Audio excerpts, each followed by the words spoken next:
ang potensyal ni Soho na malalampasan niya kung gaano kalakas ang kanyang ama dahil sa batang edad tinalo lang naman niya ng sabay ang mga rank general na Shadow Soldier at kahit ang Grand Marshal na si Billion ay kanyang pinahirapan. Pagkatapos matamaan ni Soho si Igris ng napakatinding suntok, dumikit ito sa pader at kaagad namang ginrab ni Soho ang pagkakataon na ito kaya inatake niya si Igris habang hindi pa ito nakapag-recover. Naganli siya ng ating bida ng napakaraming suntok at hindi niya ito tinigilan hanggang sa nawasak ang pader kaya tumagos si Igris. Ngunit si Soho patuloy pa rin sa ginagawa niyang pagsuntok hanggang sa dumikit na naman si Igris sa kabilang pader. Nagkaroon ng matinding damage ang armor ni Igris at na-realize niyang sobrang taas ng potensyal ni Soho na maging pinakamalakas. Ang innate mana at talent na meron si Soho ay nanggagaling mismo sa katawan na may kombinasyon sa pagiging monarch, divine existence at pagiging S-rank awakening. At kung iisipin na gawang maipalabas ng young monarch ang kapangyarihan kahit hindi pa niya kayang makontrol ng maayos. Kaya't dito'y sinabi ni Igris, ako ay talo na, young monarch, habang si Soho naghanda sa kanyang final blow upang tapusin si Igris. Kung kaya't nagawang mabasag ng ating bida ang espada at si Igris ay tuluyan ng na-destroy at nag-turn into shadow.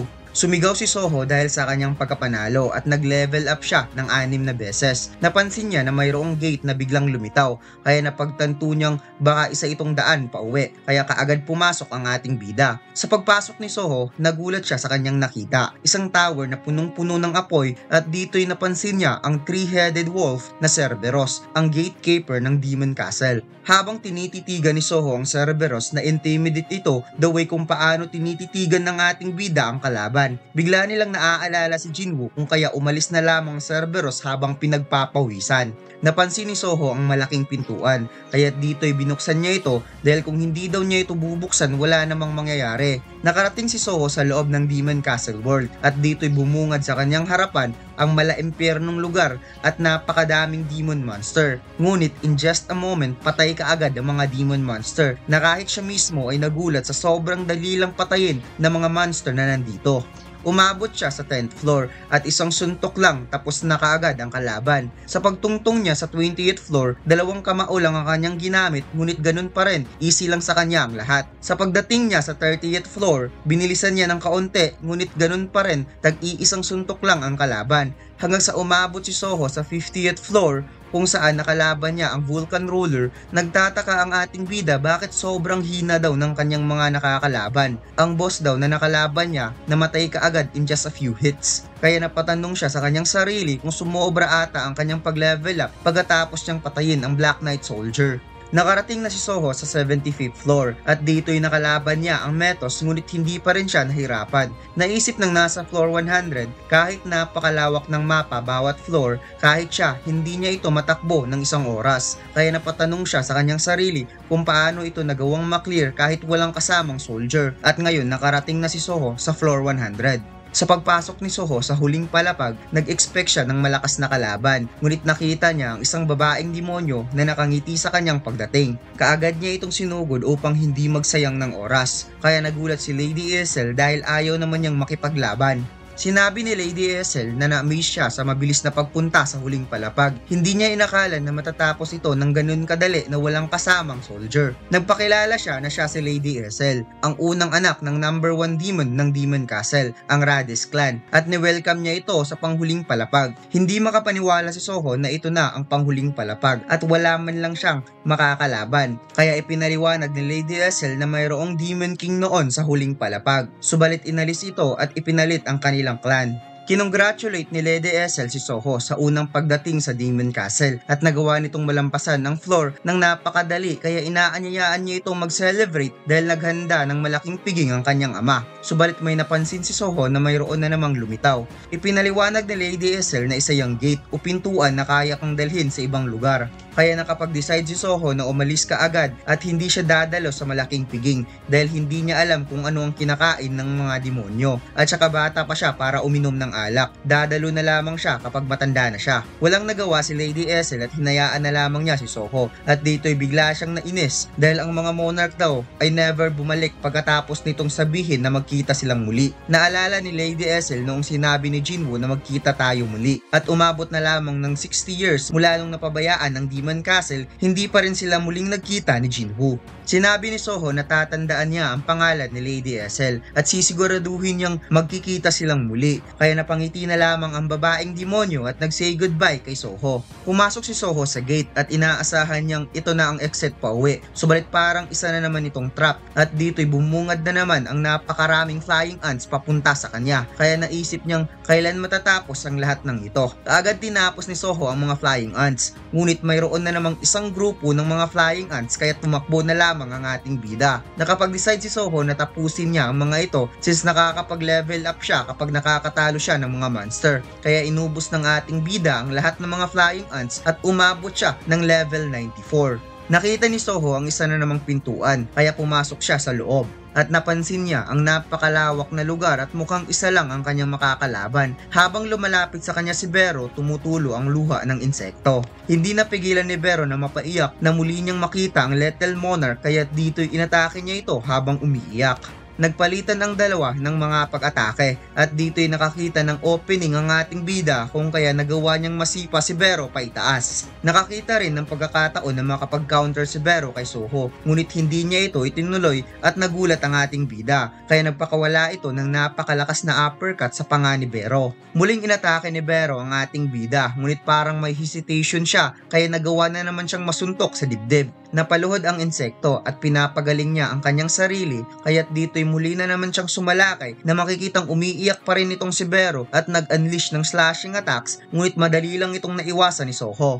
Napansin ng ating bida na umiiyak ang insekto niyang kalaban at nagtataka talaga siya kung ano ang nangyayari. Bakit napaka-weird ng ikinikilos ng kanyang kalaban? Sumigaw si Bero at nag-release ng magical energy at sinabi niyang susuko na ako at kusa siyang natumba na parang nagpapatay-patayan. Habang si Soho hindi makapaniwala na nagawa niyang makapag-level up ng 5 beses na walang kahirap-hirap. May lumitaw na namang isang gate kaya pumasok na naman ang ating bida dahil wala siyang choice. Habang papasok sa gate ang ating bida, napansin niya na nasa level 99 na siya at parang hindi na daw tataas ang kanyang level at gusto niya nang makauwi sa bahay. Subalit hindi pa talaga oras sa pag-uwi dahil bumungad na naman sa kanyang harapan ang napakaraming giants, dragon at iba't ibang klaseng high-level monster. Kung kaya walang choice si Soho kundi kalabanin ang napakaraming naglalakihang monster. Gamit ang bilis at lakas ni Soho, nakipaglaban siya sa mid-air sa pamamagitan ng paglipat-lipat ng posisyon pagkatapos niyang talunin ng isang monster. Nakaharap din ng ating bida ang mga Slardar. Kilala niyo ba si Slardar mga lods? Ang mga monster na pinamumunuan ng Shadow Soldier na si Jima. Gamit ang Trident Spear, inatake niya si Soho. Subalit as expected, hindi ganun kadali matamaan ng isang monarch. Kung kaya in just one punch, tapos kaagad ang mga Slardar. Subalit mayroong nakaabang na giant sa likod ni Soho. Ngunit pinuto lang ng ating bida na walang kahirap-hirap ang weapon nito at kaagad sinalakay ang giant upang magpakawala ng napakalakas na sipa sa baba nito. Sa paglanding ng ating bida, nakaabang kaagad ang mga orcs sakay ang mga humanoid wolves. Subalit binasag niya ang weapon nito at isa-isa niyang pinabagsak ang mga orcs gamit lamang ang kamao at sipa. Sinubukan pang tumakas ng isang orc kaya hinabol niya ito. Ngunit mayroong 3 orcs na tumalon galing sa itaas. Buti na lang madali niya itong naiwasan, subalit may nakaabang pa rin sa kanya na orcs sakay-sakay ang isang dragon. Umiwas ang ating bida sa pamamagitan ng pag-glide sa lupa at dito'y nakita niya ang napakaraming orcs sa itaas na nakaride sa likod ng dragon at dito'y sinabi niya, gusto nyo pala ng mid-air battle, pagbibigyan ko kayo. Inatake ni Soho ang isang high orc na nakasakay sa likod ng dragon. Hinawakan niya ang mukha nito at sinabing umalis ka dyan. Tumalsik ang high orc at siya na ang may control sa dragon. Kaya isa-isa niyang pinabagsak ang mga orcs sa pamamagitan ng mid-air battle gamit ang dragon. Habang lumilipad ang ating bida sa kayang dragon, napansin niyang may umilaw sa kanyang tabi at ito pala ang mata ng Titan. Grabe, sobrang tindi ng laban na ito mga lods. Pati mga Titan sumali na rin sa laban para itest ang lakas ni Soho. Sinabi ng isang Shadow Soldier na isang Titan leader 30 years na nung sumali siya sa World of Rust at ngayon naging part siya sa game na ito. The fact na isinali ng King ang isang excellent warrior na maging part ng game, ibig sabihin ang batang ito ay mahalagang treasure ng kanilang King. Kaya possible ang batang ito ay ang kanilang Vice Lord. Biglang sumulpot si Soho sa kanyang harap at nagpakawala ito ng napakalakas na uppercut at sinabi ng ating bida, may sinasabi ka ba? Pagkatapos, isa-isang winasak ni Soho ang mga Titan na parang mga bato at ipinakita ang isang staff at mukhang pamilyar ang staff na ito. Biglang nakaramdam ng bigat ang ating bida na parang isang malakas na energy forces ang bumagsak sa kanya. Napansin ni Soho na isa na namang black monster na nasa itaas na siyang may kagagawan sa pagbagsak niya sa lupa. Kaya naisip niya ang isang Black Knight, Black Ant at halos lahat ng mga malalakas na kalaban ay may appearance na black na parang isang shadow. Ibig sabihin ng ganitong black appearance ay mga boss ng bawat stage. Hindi na makagalaw pa si Soho sa lupa dahil inilibing ni Tusk ang kanyang katawan habang ang tatlong Shadow Soldier Dragon ay sinamahan si Tusk upang mag-unleash ng Flame Blast Breath ng sabay. Nagkaroon ng napakalakas na apoy dahil sa atake ng tatlong dragon. Subalit hindi ito sapat para talunin ang ating bida dahil bigla itong sumalakay direkta sa dragon upang magpakawala ng napakatinding suntok. Isa-isa niyang inatake ang mga ito gamit ang suntok at pagkatapos niyang maglanding sa ibaba, muli niyang binalikan ng tatlo upang magpakawala ng napakaraming suntok na nagpasuko sa tatlong dragon. Muli na namang inatake ni Soho ang High Orcs upang makuha ang dragon at masakyan niya ito. At dito'y uunahin daw niya ang pinaka nagbibigay ng problema sa kanya. Ito nga ay ang Black High Orc Mage, which is si Tusk.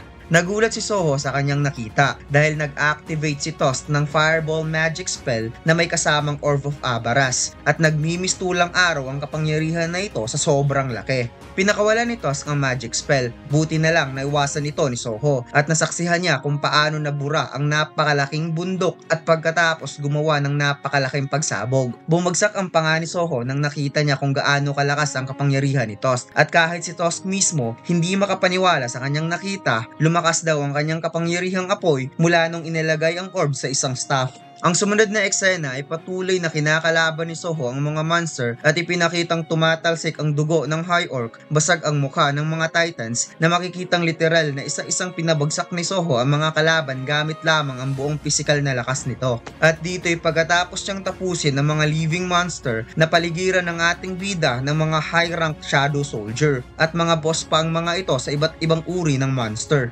Nagalit na kay Soho ang leader ng Titan dahil sa pagbugbog ni Soho sa kanya kanina dahil hindi daw siya ganun kasimple na pabagsakin, ngunit bigla siyang inatake ni Soho sa sikmura. Ang sumunod na umatake ay ang isa pang malakas na Shadow Soldier and I guess ito yung boss sa pangalawang Red Gate na pinasukan ni Jinbu. Wika niya nakarating siya sa kinatatayuan niya ngayon dahil sa kanyang pagsisipag, ngunit madali pa rin siyang tinapos ni Soho at mukhang ang mga nakapaligid na Shadow Soldier ay mga rank general ni Jinbu including Tusk since kaya nilang makapagsalita dahil dalawa lang naman ang commander, sina Beru at Igris at si Billion ay ang Grand Marshal. Pagkatapos mabagsakin ni Soho ang dalawa, isinunod niya ang tatlong dragon. Ngunit ang kanyang mga atake ay hindi pa rin ito sapat para tuluyan talagang matalo ang mga high rank level Shadow Soldier, kung kaya't nag-focus ang ating bida upang kontrolin ang kanyang kapangyarihan. Gamit ang sarili niyang mana, masilan niya itong kinontrol na hindi masasayang upang makapag-deal siya ng malawakang damage towards large enemies.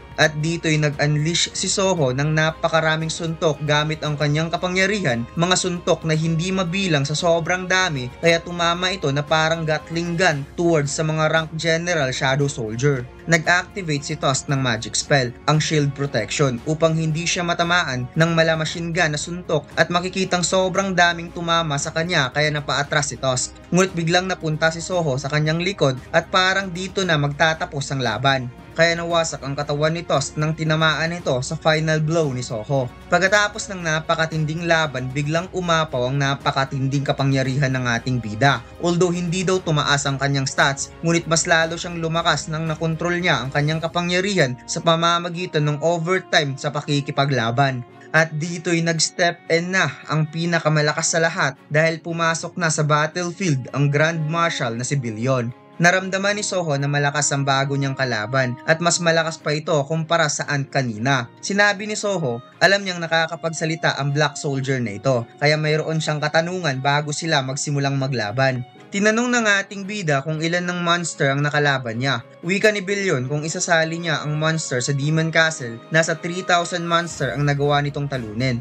Kaya hindi makapaniwala si Soho na sa daming nakakalaban niyang monster nasa 3,000 lang pala. Kaya't dito'y naghanda ang ating bida upang simulan na ang laban. Habang si Billion naghanda na rin at sinabing lumaki na talaga at lumakas ang kanilang Vice Lord. Biglang nawala si Billion at mabilis itong nagdash sa harap ni Soho at nag-unleash ng slashes, buti na lang nakapag-wave ang ating bida. Kaagad namang nag-counter ng suntok si Soho at sinabi niyang bakit palagi niyo akong tinatawag na Vice Lord? Anong ibig niyong sabihin? Kung siya ay isang Lord, bakit tinatawag pa siyang Vice Lord? Kung pwede namang Lord na lang. Nagdash si Billion sa likod ni Soho at nagawa niyang makapag-deal ng damage sa ating bida. At napansin ni Soho na parang biglang nag-iba ang weapon ng kanyang kalaban. Ang sword ay nag-transform into web. Pilit na iniiwasan ng ating bida ang web na tumatama sa kanya, ngunit nagawa niya itong mahawakan upang patigilin sa paggalaw at siya mismo ang nagdash sa harap ni Billion upang makapag-deal ng damage, habang si Billion naghanda na rin for defense dahil alam niyang napakalakas sumuntok ni Soho. Nagpakawala ang ating bida ng napakaraming sunod-sunod na atake towards Billion gamit ang kanyang suntok at sipa. Wika ni Soho, kapag gagamitin daw nito ang kaparehong braso para i-cover ang mukha, matik opening yan sa sikmura. Kaya nagpakawala ang ating bida ng napakalakas na suntok sa katawan ni Billion at tumalsik ang pinakamalakas na Shadow Soldier. Wika ng ating bida, hindi siya maniniwala na matatalo niya ito sa isang suntok lang dahil posibleng isang araw bago matatapos ang kanilang laban. At tinanong ni Soho kung ang kaharap niya ngayon ay isa bang tunay na master. Hindi sinagot ni Billion kaya na-realize ng ating bida na isang peke ang kaharap niya ngayon dahil ang tunay na master ay nasa itaas at dito ipinakita si Song Jinwoo na lumilipad sakay ni Kaizel. At dito lang nagtatapos ang ating kwento mga lads. Huwag mo sanang kalimutang mag-like, comment at mag-subscribe sa ating YouTube channel at mag-follow sa ating Facebook page. Salamat!